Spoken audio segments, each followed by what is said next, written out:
जय हिंद दोस्तों, जय हिंद बच्चों। ज्योग्राफी 365 में आपका तहे दिल से स्वागत है। आज हम लेसन नंबर 7 परिवहन तथा संचार वाला देखने वाले हैं, जिसमें सबसे पहला प्रश्न है, देश में सर्वप्रथम टीवी का प्रसारण हुआ। तो सबसे पहले आपको याद रखना है कि टीवी है वो एक सर्वे दृश्य साधन है। इसको हम सुन भी सकते हैं और इसके अंदर हमें देख भी सकते हैं। अब हम बात करते हैं इनका प्रसारण कब हुआ था। 1930, 1974, 1959, 1972। तो इसका प्रसारण 1959 के अंदर हुआ था और एक ही अंदर से स्टार्ट हुआ था और 1972 के अंदर कई और केंद्र बना दिए गए थे, जहां से इनका प्रसारण होने लगा। और ये जो 76 एयर है, इसके अंदर टीवी को ऑल इंडिया रेडियो यानी AIR से अलग कर दिया गया और इसका नाम रखा दूरदर्शन यानी DD। तो 76 के अंदर टीवी को ऑल इंडिया रेडियो से अलग किया गया और दूरदर्शन के रूप में इसको पहचाने मिली। क्वेश्चन नंबर 2 है, वो है कि इनसैट उपग्रह प्रणाली की स्थापना कब हुई। इनसैट उपग्रह प्रणाली की स्थापना कब हुई। सबसे पहले आपको याद रखना है, इनसैट का पूरा नाम क्या है। Indian national satellite system. एक तो इनसेट होता है और एक IRS होता है, जिसका पूरा नाम है Indian remote sensing satellite system. अब हम बात करते हैं इनसेट उपग्रह प्रणाली की स्थापना कब हुई। तो जो इनसेट प्रणाली की स्थापना है वो किस वर्ष हुई। तो आपके सामने ऑप्शन है 1983, 1981, 1992 और 1994। तो आइए हम बात करते हैं कि इस इनसेट प्रणाली की स्थापना कब हुई। तो जो इनसेट की स्थापना है वो 1983 के अंदर हुई थी। तो इसमें ए ऑप्शन बिल्कुल सही है। और क्वेश्चन नंबर 3 है, भारत में सर्वप्रथम रेडियो का प्रसारण कब हुआ। 1923, 1930, 1936, 1957।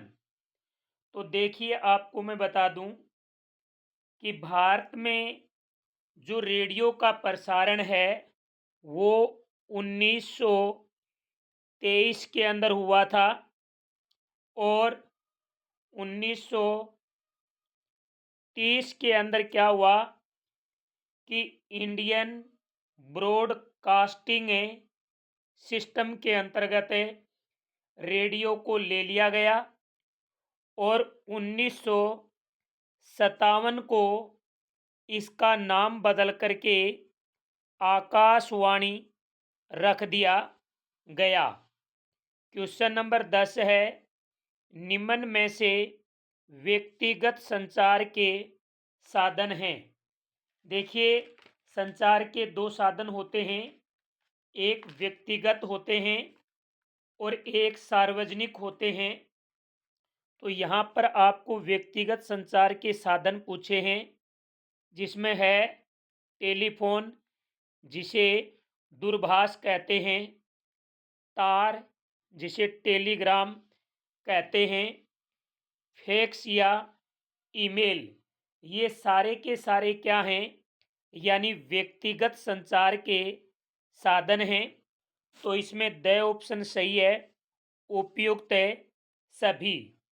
अब हम बात करते हैं कि सार्वजनिक साधन कौन से हैं।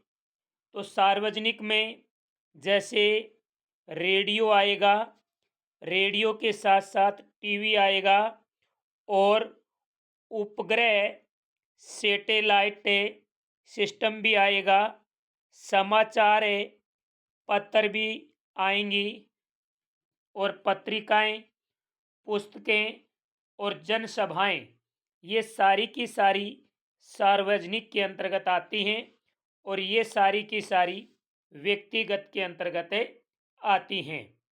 अब हम बात करते हैं क्वेश्चन नंबर 5।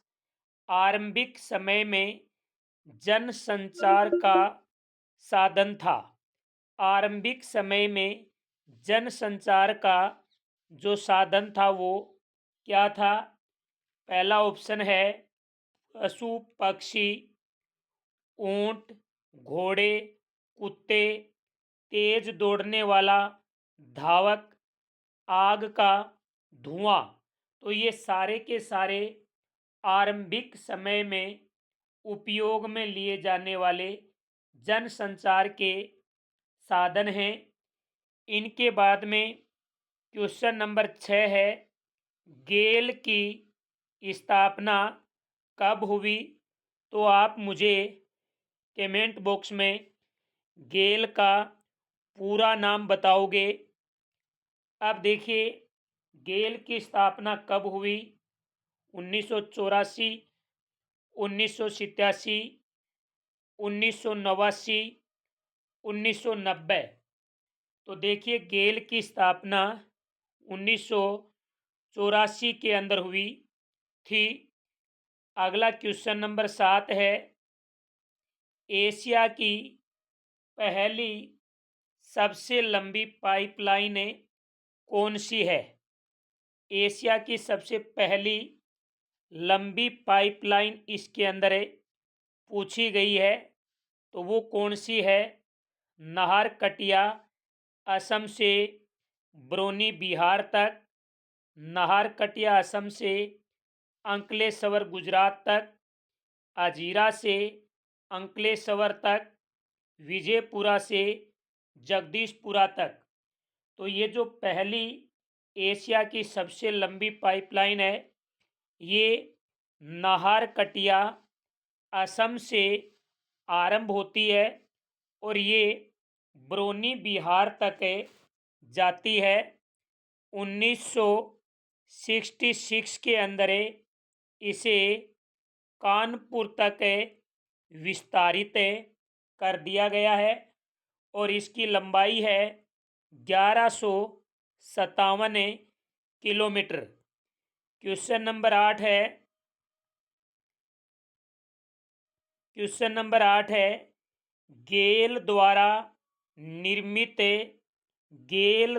निर्मित पहली 1700 किलोमीटर लंबी क्रॉस कंट्री पाइपलाइन कौन सी है? यानी गेल के द्वारा बनाई गई 1700 किलोमीटर लंबी क्रॉस कंट्री पाइपलाइन कहाँ है, कौन सी है? वो है, देखिए ऑप्शन, अजीरा, विजयपुर, जगदीशपुर। हुजीरा, विजयपुरी, जगदीशपुर, हजीरा, जगदीशपुर, हुजीरा, जगदीशपुर। तो वो है ए ऑप्शन इसमें सही है, Hazira, Vijaypur, Jagdishpur, A option. Question number 9, Bharat में वायु परिवहन की शुरुआत कब हुई, यानी भारत में वायु परिवहन की शुरुआत कब हुई। तो सबसे पहले मैं बता दूं कि वायु परिवहन एकमात्र तीव्रतम साधन माना जाता है। वायु परिवहन है वो एकमात्र क्या माना जाता है, तीव्रतम साधन माना जाता है। और भारत के अंदर वायु परिवहन की शुरुआत 1911 के अंदर हुई थी, जो इलाहाबाद से लेकर नैनी तक की गई थी। मात्र और मात्र ये दूरी 10 किलोमीटर थी। और ये वायु परिवहन डाक सेवा के लिए आरंभ की गई थी। एक बात और वेरी इंपॉर्टेंट याद रखना, भारतीय वायुयानों को सुरक्षित रखने, सक्षम एवं वैमानिकी संचार यानी ये सेवाएं प्रदान करने के लिए भारतीय वायु प्राधिकरण यानी air authority of India limited की स्थापना की गई है। ये भी आपको याद रखना है। क्वेश्चन नंबर 10 है कि पवन हंस कौन सी सेवा प्रदान करता है। जहाज सेवा, हेलीकॉप्टर सेवा, रेल सेवा, सड़क परिवहन सेवा। तो जो पवन हंस है वो हेलीकॉप्टर सेवाएं प्रदान करता है। इसमें ब ऑप्शन सही है। और ये जो पवन हंस है ये भारत के उत्तरी पूर्वी राज्यों में पर्यटकों द्वारा उपयोग में लिया जाता है। इसके साथ साथ इसका उपयोग पेट्रोल के आयात और निर्यात में भी किया जाता है। क्वेश्चन नंबर 10 है, देश में अंतर्राष्ट्रीय जल मार्ग प्राधिकरण का गठन कब किया गया। यानी देश में राष्ट्रीय जलमार्गों का विकास, उनकी सुरक्षा और उनके लिए नियम बनाने का कार्य अंतर्राष्ट्रीय जल मार्ग प्राधिकरण द्वारा किया जाता है, जिसकी स्थापना 1986 के अंदर हुई थी। क्वेश्चन नंबर 12 है, भारत के राष्ट्रीय जलमार्ग संख्या 1 राष्ट्रीय जलमार्ग संख्या 1 का विस्तार है। तो मैं आपको बता दूं कि भारत में राष्ट्रीय जलमार्ग की संख्या है वो 1 कहाँ से कहाँ तक जाएगी। एक इलाहाबाद से हल्दिया तक जाएगी और ये सबसे लंबा है, लगभग 1620 किलोमीटर। दूसरा है, ये पहला राष्ट्रीय राजमार्ग है। दूसरा राष्ट्रीय राजमार्ग सदिया से धुबरी है। इसकी लंबाई 1891 किलोमीटर है। तीसरा कोटापुरम से कोल्लम है। इसकी लंबाई है वो 168 किलोमीटर है। तीसरा काकीनाडा से पोंडुचेरी, ये चौथा है, जिसकी लंबाई 1078 किलोमीटर है। तो ये चारों के चारों और इनकी लंबाई आपको याद रखनी है। क्वेश्चन नंबर 13 है, भारत के प्रमुख एवं गौण बंदरगाह हैं। तो भारत के अंदर कितने तो प्रमुख बंदरगाह हैं और कितने गौण बंदरगाह हैं। तो देखिए इसमें ऑप्शन में 12, 85, 12, 185, 185, 12, 85, 12। तो भारत में 12 तो क्या हैं, प्रमुख बंदरगाह हैं, जिनकी देख रेख केंद्र सरकार के द्वारा की जाती है। और 185 गौण बंदरगाह हैं, जिनकी देख रेख राज्य सरकार के द्वारा की जाती है। क्वेश्चन नंबर 14, भारत में सर्वप्रथम रेल किस वर्ष चली? भारत में सर्वप्रथम जो रेल है वो कब चली? तो मैं आपको बता दूं, ये रेल वर्तमान के बम्बई, और पहले इसका नाम था बम्बई, यहाँ से लेकर के और यहाँ तक ये चली मात्र 34 किलोमीटर की दूरी में। तो इनकी जो सन है वो क्या थी? वो थी 1853। क्वेश्चन नंबर 15 है, भारतीय रेल को कितने मंडलों के अंदर बांटा है? भारतीय रेल को कितने मंडलों के अंदर बांटा है? तो भारतीय रेल को 16 मंडलों के अंदर बांटा गया है आपकी बुक के अंदर तो, लेकिन 17वां मंडल भी बन करके तैयार हो गया है, जो आपकी बुक में नहीं दे रखा। आपको 16 याद करने हैं।